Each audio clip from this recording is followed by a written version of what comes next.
much of our lives inside, either in traffic at work or close eyes. How about we all agree that it's way overdue to take back our lives? I can work wherever now. You can work wherever now. Take your guard and let it down, 'cause you can work wherever now.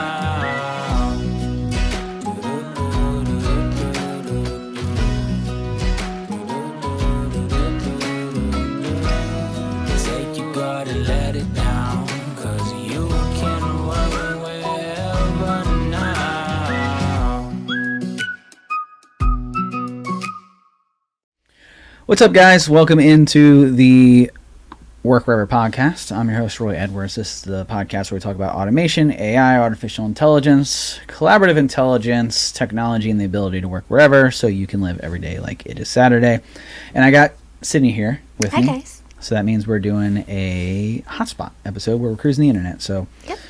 what do you got for us today, Sid? So I have a couple here all about automation again. And the first one is really just talking about basically the trends for 2023, what they think, and kind of how like the recession is going to be impacting businesses and automation. Okay.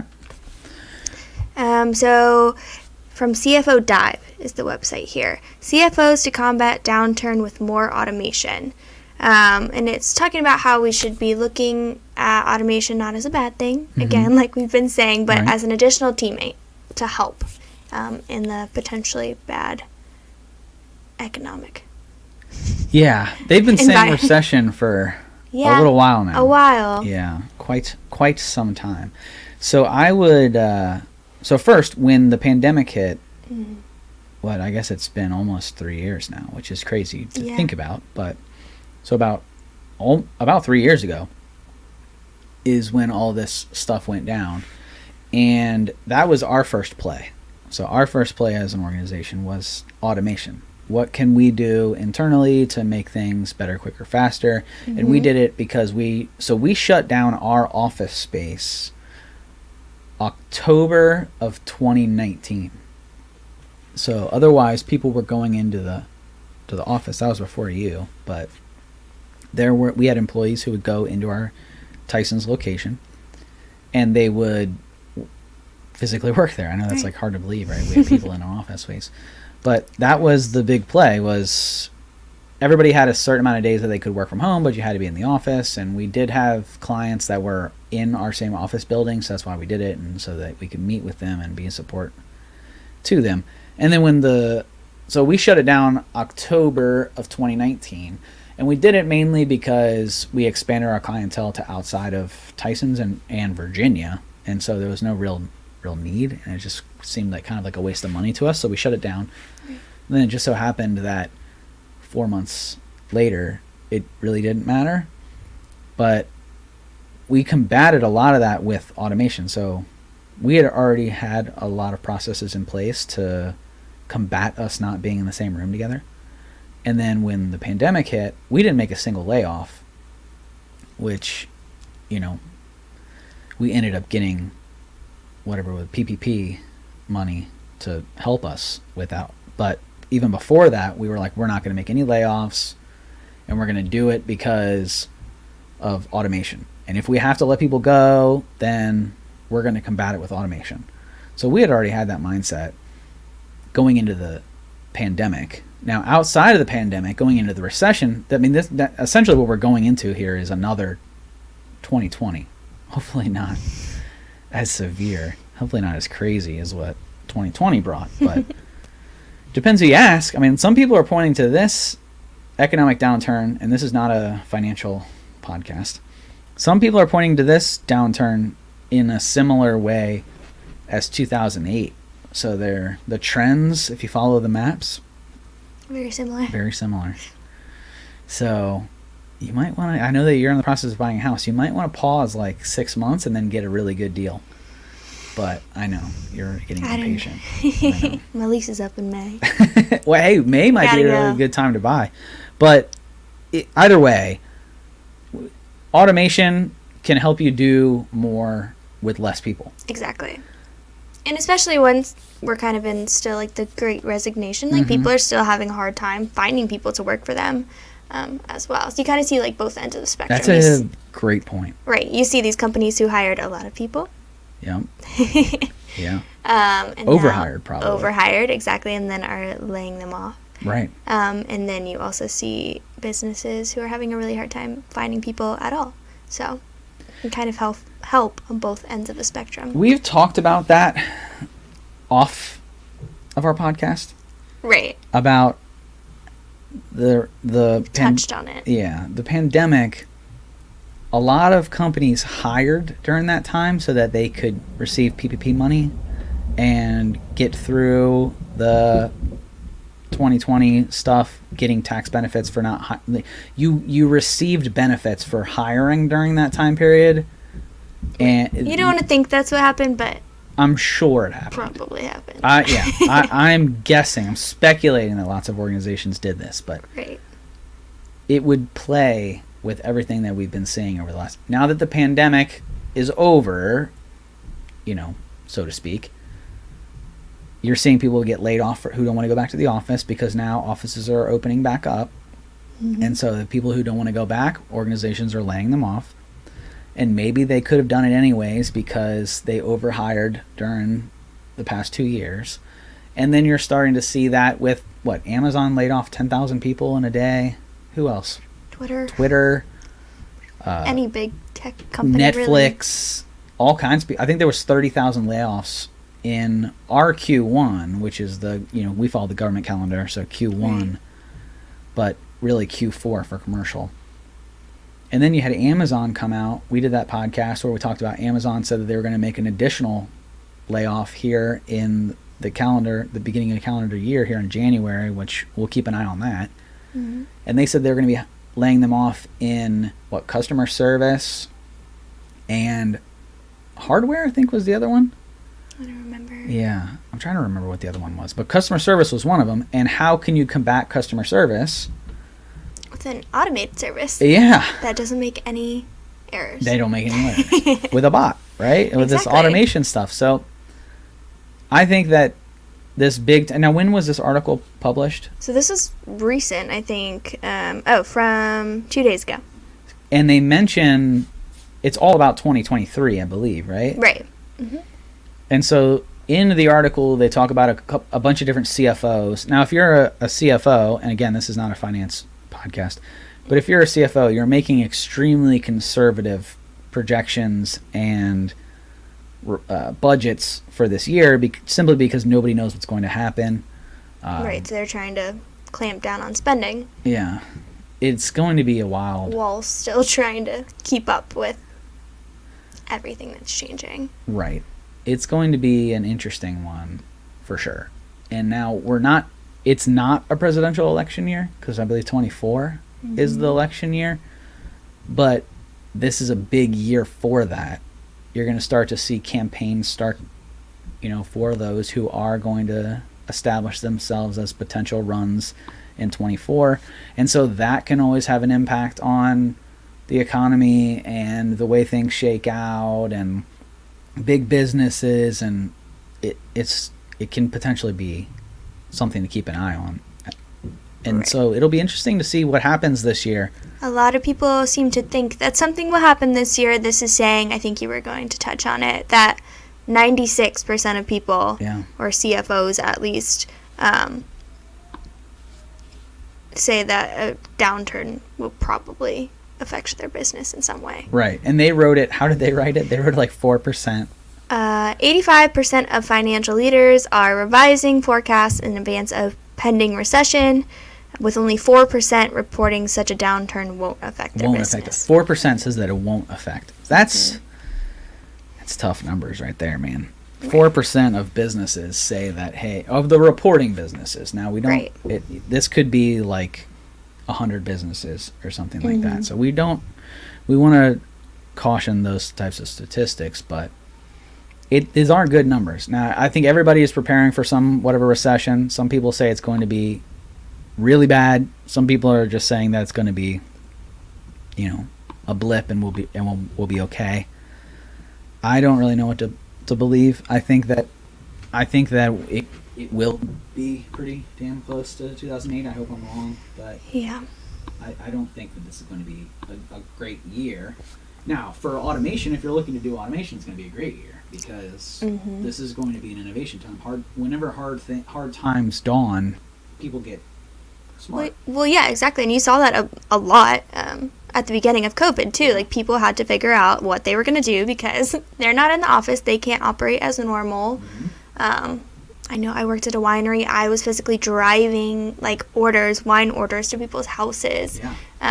So they just had to come up with new ways. We got a whole new reservation system. We never used to take reservations before, but we kind of had to because of COVID. So you saw that a lot, like people just investing a bunch of money into new technology. Businesses will make it through. Right. Even if it's just as bad as 2008.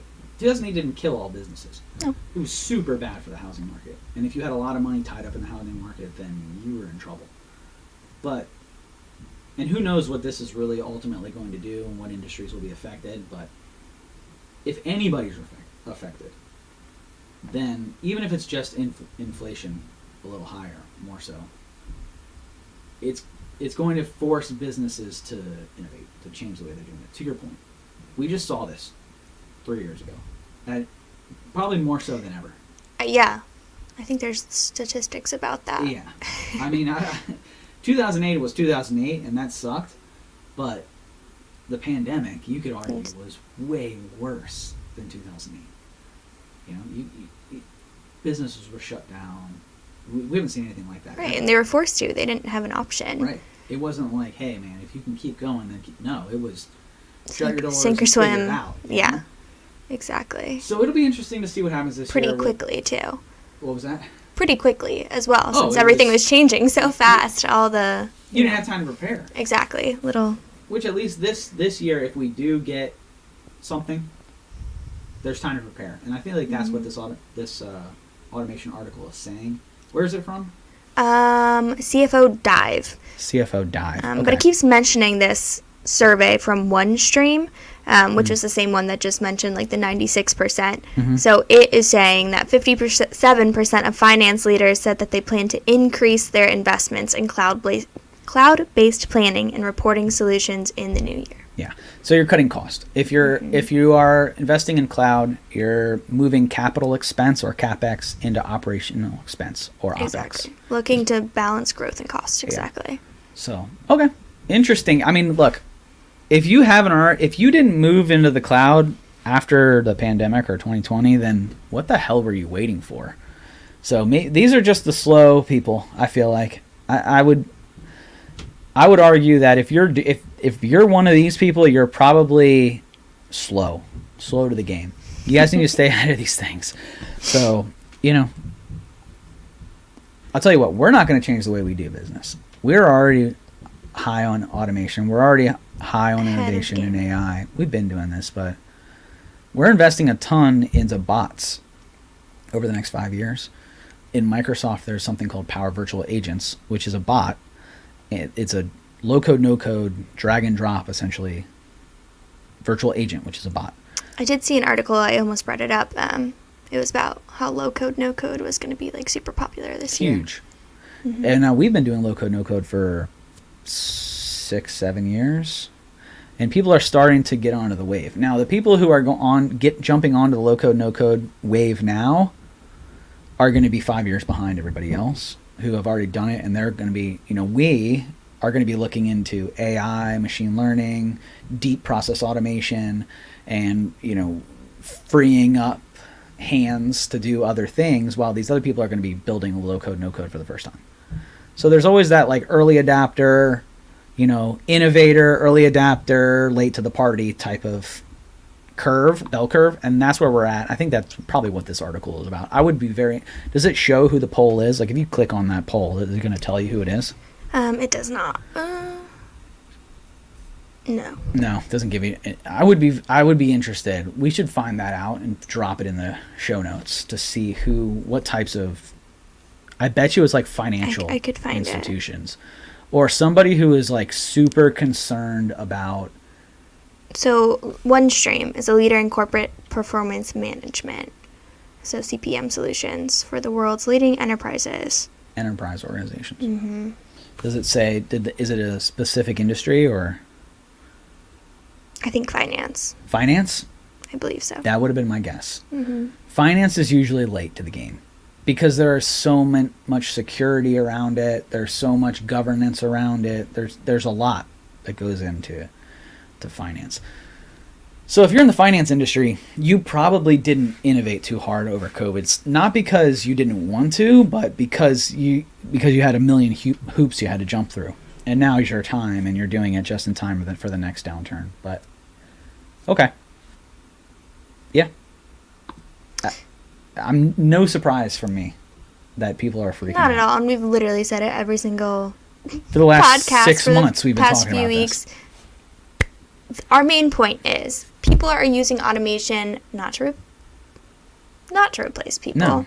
Look at it as a tool that you can use to make your processes more efficient and to save you money. Yes. And free up your time. Bingo. Nailed Exactly. it. It is. Especially if there's a looming recession. It is there to assist, especially in a looming recession. Mm-hmm. That's just lights your fire under some people's butts. Now, if you didn't have some fire under your butt after a pandemic, now you got a bigger fire under you over the next year. Hopefully not. Hopefully the recession's not that big of a deal. Look, we're due for a recession. And when people hear recession, they immediately think 2008. We've had recessions every 11 years, I believe, is kind of the trends. Again, not a financial podcast. But I believe it's an 11-year stretch is typically when recessions happen. It just means like an economic downturn. But people think 2008 when we had that crash. Mm-hmm. It doesn't always mean crash.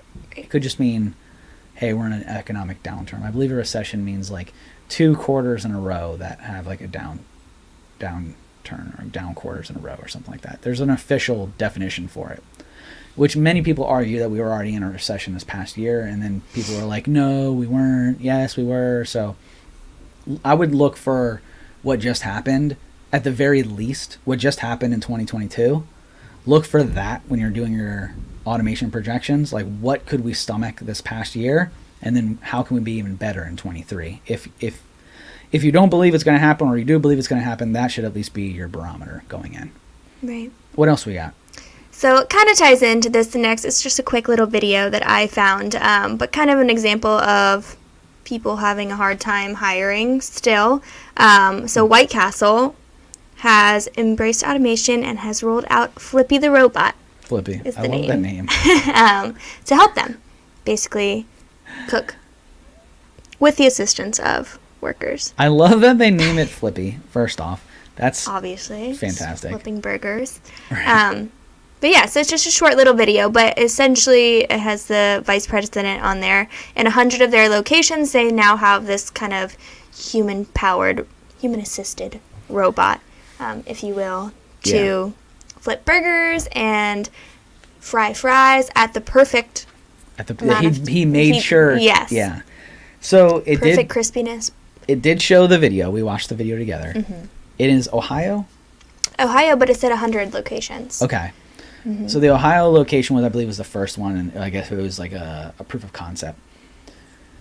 And there's multiple things that go into this. One is, and I don't think that this should be overlooked, is that minimum wage is set to increase this next year to go to $15 an hour. Over the last 2 years, it's increased incrementally, I believe is if I'm using that word correctly. Whereas 2020 it was set to increase, 21 it was set to increase, and it did. 22 was set to increase, and it did. I think it went to like $13.50 or something like that, at least here in Virginia. And then in 23 it's set to go to $15 an hour. So Flippy the Robot, they did not create Flippy the Robot in 3 weeks. No. They knew all this stuff was happening. Right. Now, they haven't been able to hire, this is generally, you haven't been able to hire minimum wage workers or hospitality workers. Right. You had the huge exodus out of the hospitality industry because of COVID. So you're twofolds there. People already didn't want these jobs because of minimum wage has increased. And so you're able to get other jobs elsewhere. If you're going to pay me $15 an hour minimum, or 13, whatever it was this past year, I can go do other things. You know, everyone's fighting for these workers, so hey, you're in charge. You know, the worker is. And then you had this mass exodus with COVID where restaurants were shut down and people just don't want to go back because they were working multiple jobs and now they have an excuse not to go back. Those are two parts of this.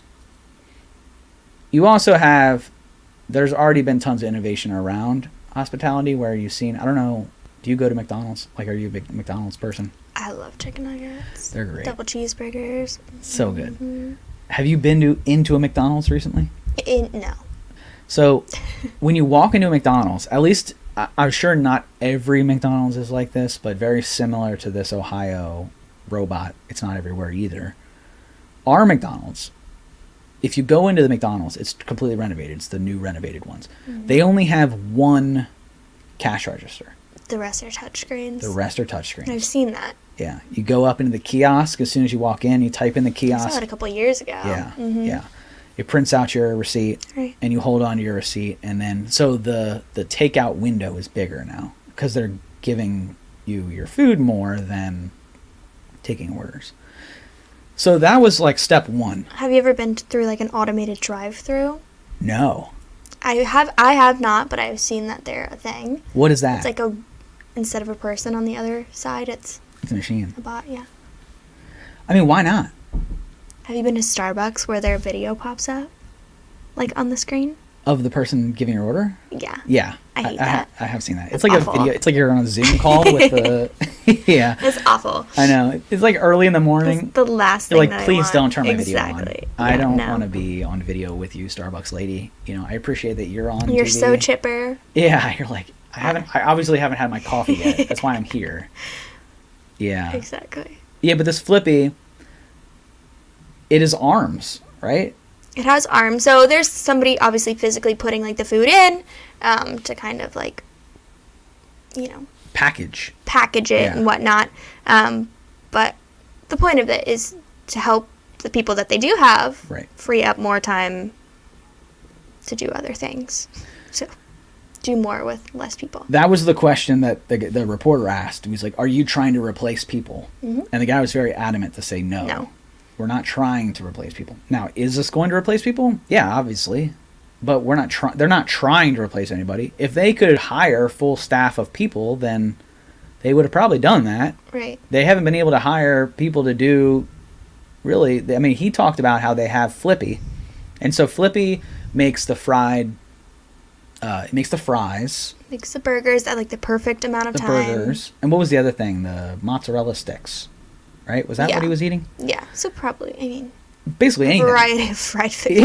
Yeah, anything that was fried or flipped, this thing was doing it. And the order comes in, and it dropped the fries into the fry order, and then it has this robot arm who's shaking the fries, taking them out when the buzzer goes off, and then putting them onto this like conveyor belt tube thing that went into like the fry thing, where the person then just puts the fries into the order and hands the order off. Right. And so you can do more with less people. Yep. If you could only find 3 people to work your location, which the Wendy's near me, It's typical. they got 1 person in there. Right. and she would be on the drive-through. Register. Yeah, exactly. And she'd be like, "It's just me, be patient." I'm like, you're good, do you, so she'd be taking her order, and then she would run and cook it, and then she would bag it, and then she would bring it to the window and hand it to you. Right. Defeats the idea of fast food. but Right. I bet you she would be pumped to have Flippy. I'm sure. I just got to take your order, and then I walk back and grab it from Flippy and hand it to you instead of me having to cook it and do a huge stress release. Right. Again, if there were people to do these things, Flippy wouldn't be there. But the fact that people are mass exiting out of this industry, you got to do something. People are going to be bitching and complaining and saying, Flippy's taking jobs. Whose jobs? Right. There's nobody there in the first Nobody place. wanted to do this. Exactly. People left. So again, it gets back to the idea of replacing mundane tasks Right. that are time consuming, that take your time away from other things with automation. And I hate to keep harping on the minimum wage increase, but that absolutely has something to do with it. Oh yeah.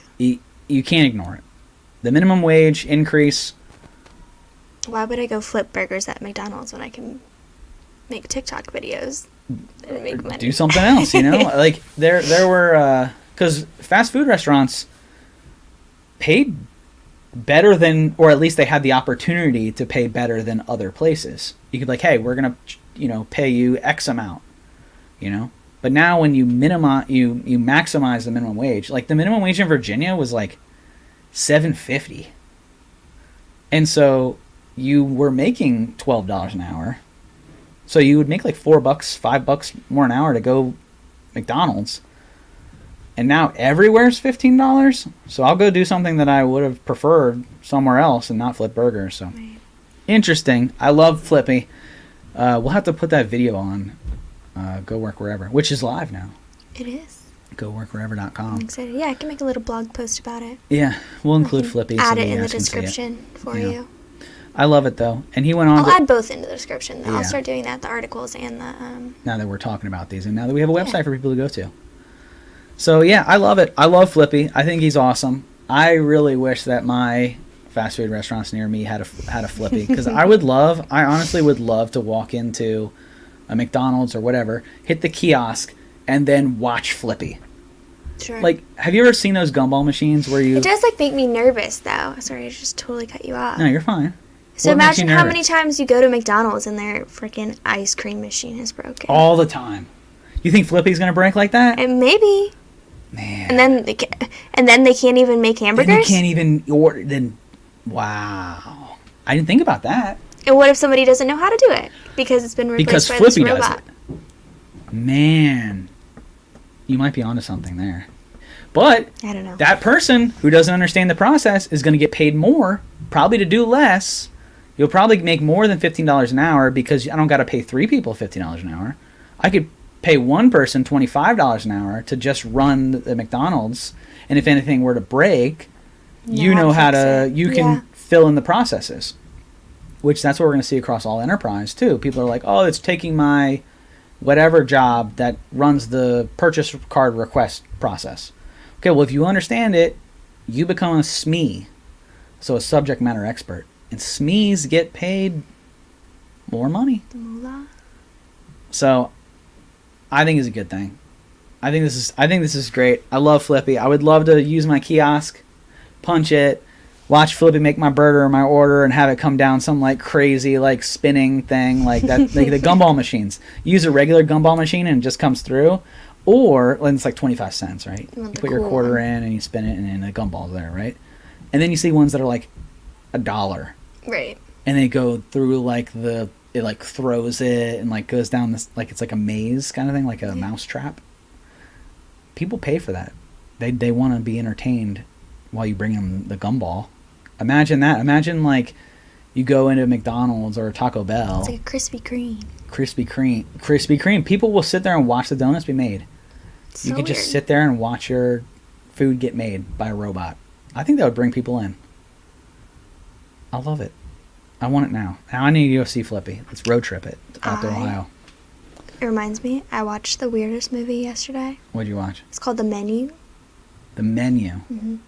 I haven't on heard of HBO it. Max. I won't ruin it, but What's it about? Give me an about. Give me it's so hard. I can't. No? Okay. So I just have to watch it? It's a unique dining experience. A unique dining experience? Mm-hmm. Okay, so is it have anything to do, like, should I watch it and then we talk about it next episode? Probably not. No? No. All right, well then. Well, I'll have to check it out. Yeah. Well, do we have anything else? Are there any other articles? Did we make it through? Just the 2. All right. Well, thanks, guys, for hanging out. We have a YouTube. You can watch us live on YouTube. We are live on Spaces now, actually, for the first time. This was actually just kind of a trial, but we did it. We went live on Spaces. We're going to try this out here and there, so you can listen to us on Twitter live while we record. You can watch our live recordings on YouTube, and you can catch all episodes at GoWorkWherever.com, where we'll include show notes, videos, articles, and all that fun stuff. Anything else you want to add? I'm good. You're good. Sydney's good, guys. Thanks for hanging out. Until next time. See ya. Salute. Hey there! Don't forget to hit that subscribe button and turn on notifications for all the latest videos from Capital Presence.